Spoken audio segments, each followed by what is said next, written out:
जम्मू कश्मीर की तरफ चलिए। जम्मू कश्मीर में नेशनल कॉन्फ्रेंस की सरकार बनने जा रही है। उमर अब्दुल्ला सीएम होंगे, लेकिन यहां सीन थोड़ा अलग है, क्योंकि सरकार भले उमर की होगी लेकिन सिस्टम मोदी का ही होगा। मुद्दा जम्मू कश्मीर की शांति व्यवस्था का है। आर्टिकल 370 हटाकर बड़ी मुश्किल से जम्मू कश्मीर को पीएम मोदी शांति और समृद्धि की राह पर ले आए हैं। वैसे भी इस साल जुलाई महीने में लेफ्टिनेंट गवर्नर की शक्तियों को बढ़ाकर मोदी ने संकेत दे दिया था कि जम्मू कश्मीर के विकास और सुरक्षा से किसी भी तरह का समझौता किसी भी सूरत में नहीं होगा, फिर सरकार चाहे किसी की भी हो। मतलब ये कि जम्मू में लोकतंत्र 100% होगा, लेकिन अलगाववाद की कोई भी धारा अब 0% रहेगी।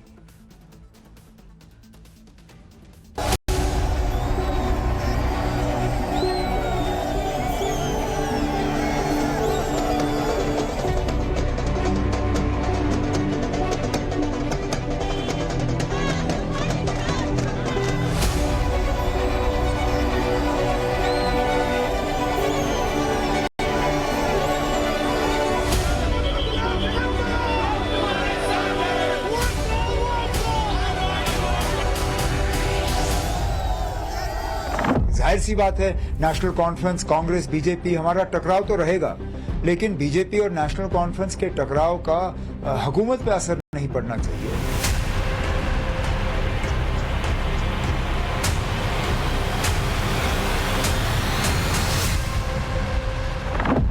जम्मू कश्मीर में दशकों के इंतजार के बाद वोटों की गिनती हुई, नतीजे आए। ये भारत के संविधान की जीत है।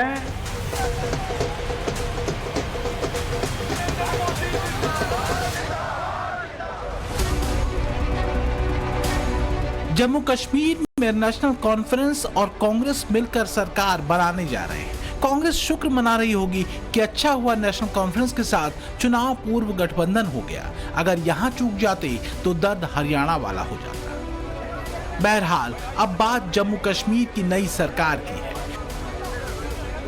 ये करीब करीब तय हो चुका है कि उमर अब्दुल्ला जम्मू कश्मीर सरकार की कमान संभालने जा रहे हैं। सवाल ये है कि कमान पर तीर होंगे क्या?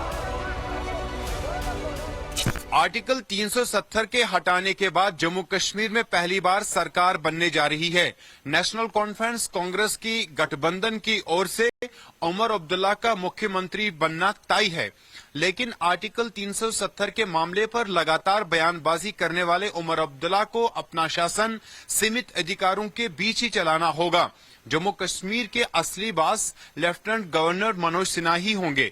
ऐसे में सवाल उठ रहे हैं कि क्या जम्मू कश्मीर में उमर अब्दुल्ला पॉजिटिव पॉलिटिक्स करेंगे या यहां भी एलजी के साथ कन्फ्रंटेशन चलेगी। धारा 370 हटने के बाद से जिस तरह का आक्रामक रुख नेशनल कॉन्फ्रेंस ने रखा, उसके बाद शक्ति का यह संतुलन काफी हद तक कारगर भी माना जा रहा है, क्योंकि सुरक्षा और शांति के लिहाज से जम्मू कश्मीर में बड़े और सकारात्मक बदलाव हुए हैं। जरा सी भी ढिलाई या जेल में बंद अलगाववादियों के प्रति नर्म रुख सारा किया धरा चौपट कर सकता है। हालांकि फारूक अब्दुल्ला ये कह रहे हैं कि अब कोई एलजी और उनके सलाहकार नहीं होंगे। अब 90 विधायक होंगे जो लोगों के लिए काम करेंगे। सर, सरकार चलाना कितना मुश्किल रहेगा, क्योंकि यहाँ पर एलजी भी है और सेंटर के साथ भी कन्फ्रंट। एलजी चला जाएगा, स्टेटहुड आएगा, नया गवर्नर मुझे उम्मीद है वो हमारे साथ मोहब्बत से और काम करेगा, क्योंकि हम हिंदुस्तान का एक हिस्सा हैं। हम हिंदुस्तान का ताज हैं, मुकुट हैं।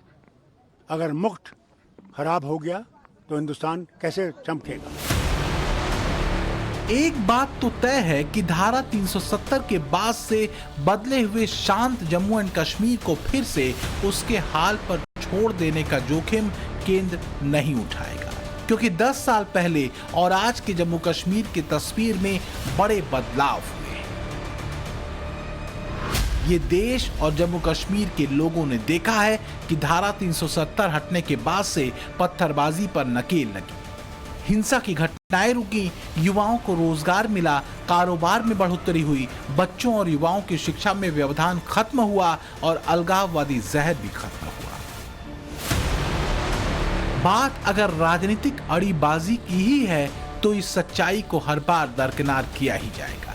लेकिन जो संकेत अब उमर अब्दुल्ला दे रहे हैं उससे तो यही लगता है कि वो भी समझते हैं कि केंद्र और उपराज्यपाल के साथ संतुलन बिठाकर चलना ही राज्य के लिए बेहतर होगा।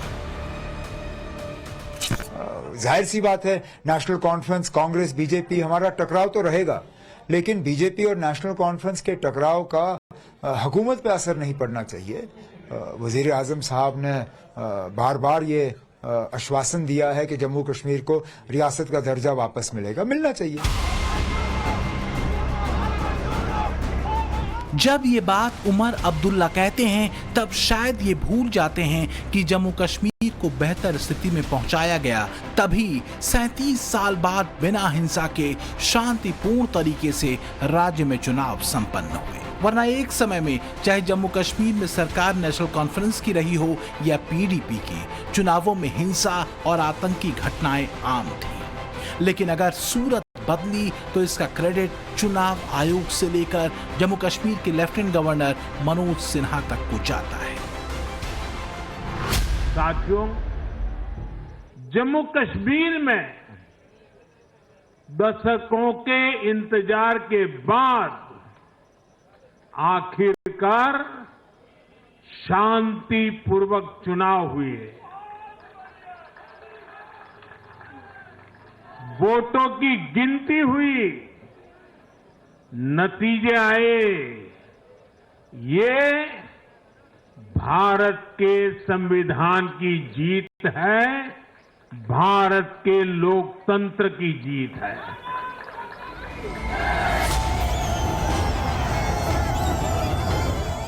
सच यही है कि जम्मू कश्मीर की जनता ने जनादेश अगर नेशनल कॉन्फ्रेंस को दिया है तो इसलिए दिया है ताकि राज्य की बेहतरी हो। इसके लिए केंद्र के साथ कदम मिलाकर चलना जम्मू कश्मीर के लिए नई संभावनाओं को दरवाजे खोलने जैसा होगा। कन्फ्रंटेशन या राजनीतिक अहम से कुछ हासिल नहीं होगा। चमकते जम्मू कश्मीर के लिए 4 सूत्र अहम है। आतंकवाद पर जीरो टॉलरेंस, अलगाववादियों पर सख्ती, विकास के रोड मैप पर काम और युवाओं के बेहतर भविष्य के लिए एक्शन प्लान। धारा 370 हटने के बाद में केंद्र सरकार की जो सबसे बड़ी कामयाबी थी वो थी जम्मू कश्मीर में शांति, सुरक्षा और बेहतर व्यवस्थाओं की बहाली। इसी साल जुलाई में केंद्र सरकार ने जम्मू कश्मीर के एलजी की प्रशासनिक शक्तियों को भी बढ़ा दिया था, जिसके तहत जम्मू कश्मीर की सरकार बिना एलजी की इजाजत के ना तो पोस्टिंग कर सकती है और ना ही ट्रांसफर कर सकती है। जाहिर है संकेत बहुत पहले ही दे दिए गए थे कि जम्मू कश्मीर में सरकार भले ही कोई पार्टी बनाए, लेकिन केंद्र सरकार फिलहाल राज्य की सुरक्षा व्यवस्था और संवेदनशील मामलों को अपने ही हाथों में रखेगी। मुद्दा दरअसल उस बदलाव को बरकरार रखने का है जिसने आतंकवाद और रोज बरोज होने वाली पत्थरबाजी की घटनाओं से जम्मू कश्मीर को मुक्त किया है। इसी साल जुलाई महीने में गृह मंत्रालय ने जम्मू कश्मीर पुनर्गठन अधिनियम 2019 की धारा 55 के तहत बदले हुए नियमों को नोटिफाई किया, जिसमें एलजी को ज्यादा ताकत देने वाली धाराएं जोड़ी गईं। मसलन उपराज्यपाल के पास पुलिस, कानून व्यवस्था और ऑल इंडिया सर्विस से जुड़े मामलों में ज्यादा अधिकार मिले। संशोधित नियमों में 2 अहम पॉइंट्स भी जोड़े गए। पहला 42A, जिसमें पुलिस, सार्वजनिक व्यवस्था, अखिल भारतीय सेवा और भ्रष्टाचार निरोधक ब्यूरो से जुड़े किसी भी प्रस्ताव को तब तक मंजूर या नामंजूर नहीं किया जा सकता जब तक मुख्य सचिव के जरिए उसे उपराज्यपाल के सामने रखा न जाए। अभी इनसे जुड़े मामलों में वित्त विभाग की सहमति लेना जरूरी है। इसी तरह 42B, जिसके तहत किसी प्रकरण में केस चलाने की मंजूरी देने या न देने और अपील दायर करने के संबंध में कोई भी प्रस्ताव विधि विभाग मुख्य सचिव के जरिए उपराज्यपाल के सामने रखा जाना जरूरी है। क्या सीएम होगा उमर अब्दुल्ला बताइए। भाई उसकी कैबिनेट में एलजी का रिप्रेजेंटेटिव बैठेगा और वो बैठकर रिपोर्ट करेगा कि जो डिसीजन एक्सेप्ट करे ना करे। अगर उमर अब्दुल्ला अपनी मंत्रियों को लेकर दिल्ली आना चाह रहे तो प्लेन में बैठ के ऐसा नहीं आ सकते, उनको एलजी से परमिशन लेके आना पड़ेगा। एक प्यून को अपॉइंट नहीं कर पाएंगे।